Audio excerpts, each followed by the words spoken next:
अहमद और सारा दो भाई बहन थे जो अपने माता पिता के साथ एक नए शहर में चले गए थे। उनके घर के पीछे एक पुराना वीरान बंगला था जिसके बारे में पड़ोस के बच्चे अजीब कहानियां सुनाते थे। कुछ लोगों का मानना था कि वहां भूत रहता है, जबकि अन्य का मानना था कि वहां खजाना छिपा हुआ है। एक दिन जिज्ञासावश वे दोनों बंगले के करीब पहुंच गए। आओ अंदर झांक कर देखें, अहमद ने कहा। सारा डरी हुई थी, लेकिन उसकी जाने की इच्छा भी थी।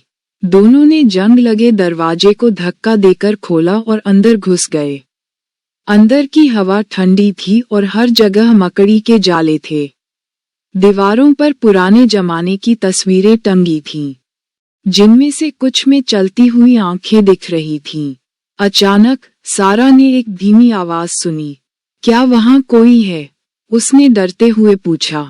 पर्दे के पीछे से एक मंद रोशनी दिखाई दी और एक मंद आकृति उभरी, लेकिन ये कोई डरावना भूत नहीं था। इसके चेहरे पर मुस्कान थी। डरो मत, मैं तुम्हें कोई नुकसान नहीं पहुंचाऊंगा, भूत ने धीरे से कहा।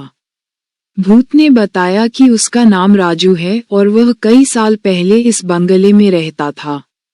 एक दुर्घटना में उनकी मृत्यु हो गई, लेकिन वे अपने खोए हुए खजाने के कारण उस स्थान को छोड़ने को तैयार नहीं थे।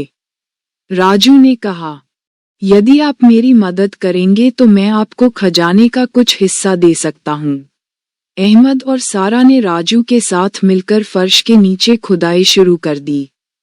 कुछ समय बाद उन्हें एक पुराना संदूक मिला जिसमें सोने के सिक्के और बहुमूल्य पत्थर भरे हुए थे। राजू खुश था कि उसे अंततः अपना खजाना मिल गया। राजू ने मुस्कुराते हुए कहा, अब मैं शांति से जा सकता हूँ।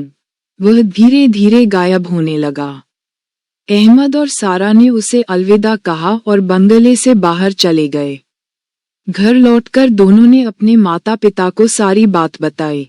उन्होंने खजाने को सुरक्षित स्थान पर रख दिया और बंगले की मरम्मत करवा दी। अब वहां कोई भूत नहीं था, केवल एक मीठी याद थी।